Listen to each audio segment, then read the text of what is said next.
फिर आयुष ने जिया को बहुत मारा।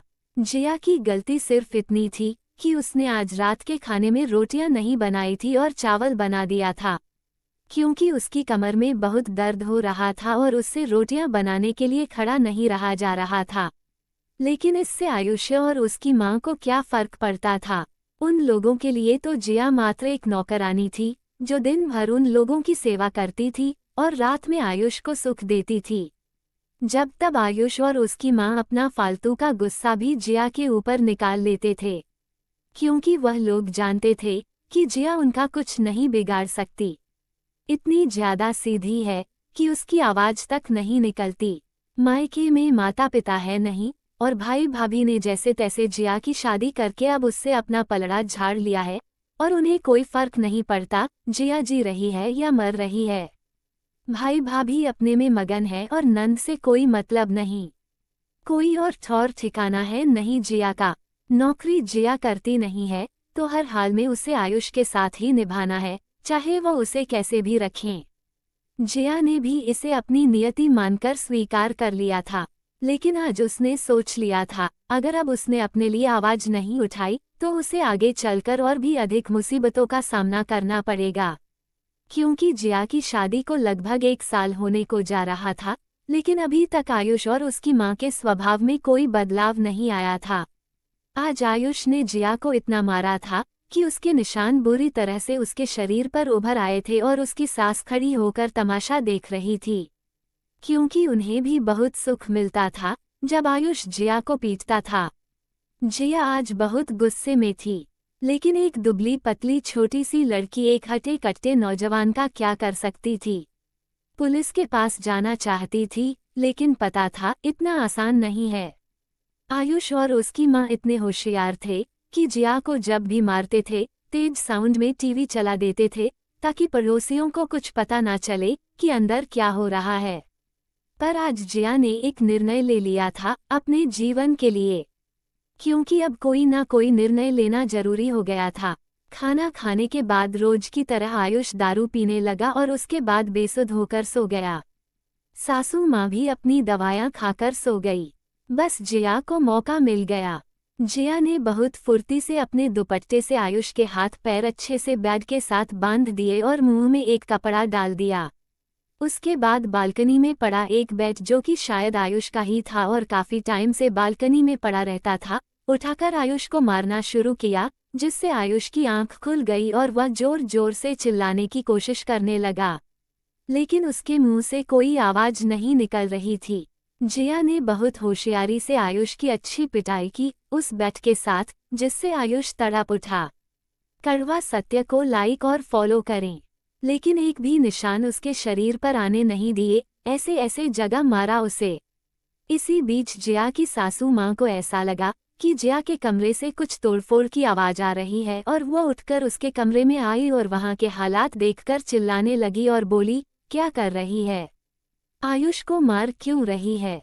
कहकर वह आगे बढ़ी। इस पर जिया ने वहीं बैठ उठाकर सास की तरफ बढ़ाया, जिसे देखकर वह समझ गई ये तो कुछ भी कर सकती है और अब उसे ही मारेगी। जिया के सास को कुछ समझ में नहीं आया और वह घर से बाहर की ओर भागी। रात का समय था, सब लोग सो रहे थे। जिया की सास ने पड़ोसियों का दरवाजा जोर जोर से खटखटाया और बोला, जिया आयुष को बहुत बुरी तरह से मार रही है। किसी को यकीन नहीं हुआ कि जिया जैसी सीधी सादी लड़की अपने पति को मार सकती है। जिया की सास ने पड़ोसियों से बोला, अरे कोई मेरे बेटे को बचाओ, जल्दी से कोई पुलिस को बुलाओ, नहीं तो वह मेरे बेटे को मार डालेगी। वो पागल हो गई है। पड़ोसी जिया के सास के साथ जिया के घर की तरफ भागे और जब पड़ोसी घर के अंदर गए तो घर का नजारा कुछ और ही था। जिया डरी सहमी हुई घर के एक कोने में बैठी हुई थी और आयुष ने जिया के बालों को पकड़ा हुआ था और जिया गिड़गिड़ा रही थी, प्लीज मुझे मत मारना, मत मारना। मेरी कमर में दर्द था, इसीलिए मैंने रोटी की जगह चावल बना दिया था। आइंदा से ऐसी गलती नहीं करूंगी, प्लीज मुझे मत मारो। पड़ोसियों ने देखा कि जिया बेतहाशा डरी हुई है और आयुष उसे मारने के लिए उसके बिल्कुल करीब खड़ा है। जिया के सारे चेहरे और शरीर पर आयुष ने कुछ देर पहले जो उसे मारा था उसके निशान थे। जिसे देखकर पड़ोसियों को समझते देर नहीं लगी कि आयुष ने जिया को कितना मारा है। लेकिन अभी थोड़ी देर पहले जब जिया ने आयुष को अच्छे से धोया था, उसके कोई भी निशान आयुष के शरीर पर नहीं थे, बल्कि सास के बाहर भागते ही जिया ने होशियारी दिखाते हुए उसे खोल दिया था और खुद कोने में बैठ गई थी। इतनी मार खाने के बाद आयुष जैसे ही आज़ाद हुआ था, वह जिया को मारने के लिए उसकी तरफ दौड़ पड़ा था। इसी वजह से जैसे ही पड़ोसी घर में घुसे थे और उन्होंने अपनी आंखों से देखा था कि आयुष जिया को मार रहा है, और सबको समझते देर नहीं लगी कि आयुष जिया के साथ कैसा व्यवहार करता है। अब जिया की सास कितना भी बोलती कि जिया ने आयुष को मारा है, कोई नहीं मानता, बल्कि सबने अपनी आंखों से देखा कि आयुष जिया के साथ कितना गलत व्यवहार कर रहा है। इसी बीच किसी ने पुलिस को फोन कर दिया था और पुलिस भी आ चुकी थी। पुलिस के सामने सारे पड़ोसियों ने बढ़ चढ़कर बताया कि उन्होंने अपनी आंखों से देखा है, आयुष जिया को बुरी तरह से मार रहा है। बेचारी कितनी डरी सहमी हुई है। जिया के शरीर के चोट साफ बता रहे थे कि उसके साथ घरेलू हिंसा हुई है। आयुष और उसकी मां कुछ भी बोलते किसी को कोई यकीन नहीं होता, और सच्चाई भी यही थी कि आयुष जिया को मारता था। लेकिन आज तक किसी को ये बात पता नहीं थी।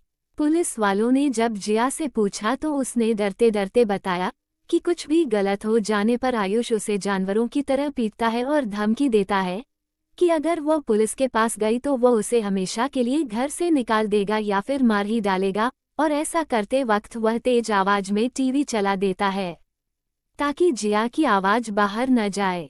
पड़ोसियों ने भी इस बात की गवाही दी कि अक्सर जिया के घर से टीवी की तेज आवाज आती है, और आज भी आ रही थी। पुलिस वालों ने जब ये सब कुछ सुना तो वहीं पर आयुष को 2-4 तमाचे लगाए और बोला, तेरी हिम्मत कैसे हुई अपनी बीवी के ऊपर हाथ उठाने की और उसे धमकी देने की? ऐसा केस बनाऊंगा ना कि बाहर निकलना मुश्किल हो जाएगा। पुलिस वालों ने जिया से बोला कि बिना किसी डर के वो उनके साथ चलकर थाने में अपने पति और सास के खिलाफ रिपोर्ट लिखवाए। लेकिन जिया ने बोला, मुझे इन लोगों से बहुत डर लगता है। अगर मैंने इन लोगों के खिलाफ रिपोर्ट लिखाई तो ये लोग मुझे मार डालेंगे। मैं अभी कोई रिपोर्ट नहीं लिखवाना चाहती, कहकर वह जोर जोर से रोने लगी। आयुष और उसकी मां बोल रहे थे, हाँ हमने इसे मारा है, लेकिन आज इसने भी मुझे बहुत मारा है। तो पुलिस वाले ने एक और तमाचा आयुष को लगाया और बोला, इसे देखकर लग रहा है कि ये तुझे मार सकती है। पागल समझ रखा है हमें, ऊपर से अपनी पत्नी को मारता है। अगर आइंदा तेरी कोई शिकायत आ गई ना तो तेरी खैर नहीं है, समझ लेना। और जिया से बोला, अगर फिर कभी इसने तुम्हारे ऊपर हाथ उठाया तो बिना किसी डर के तुम थाने में आना। तुम्हारे पति और सास को हम सीधा कर देंगे और देख लेंगे कैसे ये तुम्हें और मारता है या घर से निकालता है।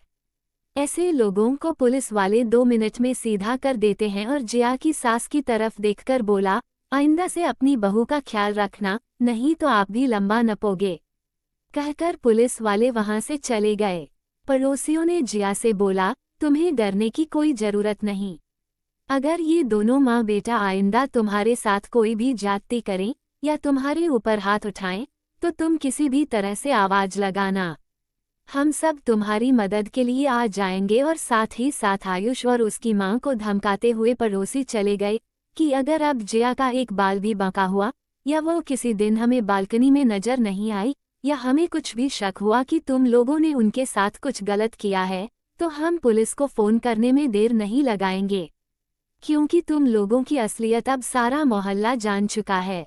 अब आयुष और उसकी मां को समझ में आ चुका था कि अगर अब जिया के साथ उन्होंने कुछ भी गलत किया तो उन दोनों की खैर नहीं। सारे पड़ोसी बाहर जा चुके थे और जिया अब अकेली घर में थी। आयुष तमतमाता हुआ जिया की तरफ बढ़ ही रहा था कि जिया ने बगल में रखा हुआ बेड दोबारा उठा लिया, जिसे देखकर आयुष वहीं रुक गया। और आयुष की मां ने उसे पीछे अपनी तरफ खींच लिया और बोला, बेटा अब चुपचाप शांति से रह, इसके मुंह लगना बेकार है।